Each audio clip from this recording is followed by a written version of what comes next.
Hello, this is Photography Gamer, welcome back to the channel. Today I am reviewing Need for Speed Heat for the PlayStation 4.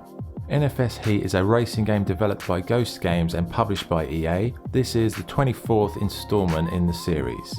The game takes place in Palm City and sees you take control of a wannabe street racer. But before you get into the action, you have to choose your character, and the roster is fairly varied. Once you've selected your character, you can change their haircut, their accessories, you can change their shirt, trousers and shoes, and as you go through you can buy more options so you can basically make your character look like whatever you want. Then you get to choose a vehicle from a few basic options. The vehicles do look great and they're completely customizable. You can edit the visual appearance in terms of colour scheme, and you can add decals and stickers at no cost in the beginning. But if you want to get a better engine or change the brakes or any other performance related alterations, you'll need to unlock those parts and then buy them with the cold hard cash you earn through racing. So once you've sorted your character and your ride, you then meet some of the protagonists in the story. The aim of the game is to build your rep, earn money, rise the ranks until you get better cars and you can enter the elite races. To raise your rep, you have to win races, you have to avoid the cops in chases, and generally just do missions, side missions, or the little side activities that are littered throughout the world map. It's pretty similar to some of the Fast and Furious movies, and it's very well put together. It never feels dull or like it's dragging on. The narrative, it's not too overbearing, it's just nicely paced. As I said, the game takes place in a place called Palm City, which does remind me a little bit of Miami, and it all looks very nice.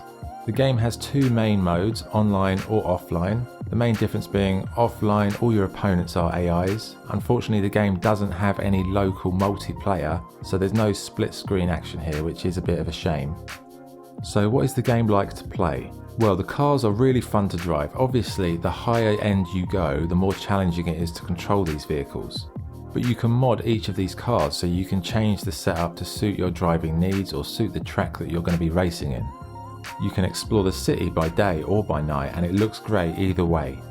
So the main focus of the game is street racing and building your reputation, and there are lots of races to take part in.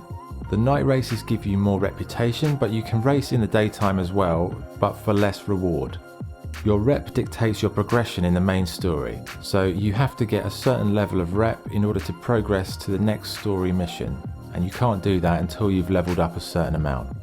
To build the rep, you need to win the races, you need to go through the speed traps, crash through billboards, find graffiti tags, and lots of other little bits and pieces. You can also multiply your rep by being chased by the cops and escaping. But if you get caught, you will lose all of the physical cash you're carrying, but you do gain more street cred. So it's a bit of a balancing act to get money or to get reputation, or both. Because you need the money to upgrade your car, but you need the rep to do the mission, so it's just trying to get both of them going up at the same time.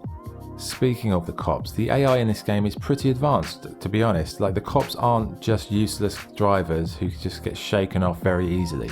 They really do go after you, and they coordinate their actions on the radio, and you can hear that, and it's kind of interesting to see how things escalate the longer you're being chased, and it's quite intense and very exciting. Overall, it's a very enjoyable driving/racing game, but it's not like Gran Turismo or Forza. It's more of an arcade racer than a pure simulation, but in my opinion that's actually a good thing, because the simulations can be a little bit harsh and a little bit tedious, and Need for Speed is a lot more focused on the fun aspect of driving. So one thing the game has really done well is the customization of the vehicles. You can change the paint job like I said, but you can add lots of stickers and decals, change the texture of those things, shapes, you can clone stamp them several times. You can spend hours just customizing the visual look of your vehicle, and when you're finished, if you've really put a lot of time into it, it's really satisfying driving around your own little creation. Finally, on the gameplay, the main story took me around 10 or 11 hours to complete. So it's not that long, but there's enough in there to get your teeth into.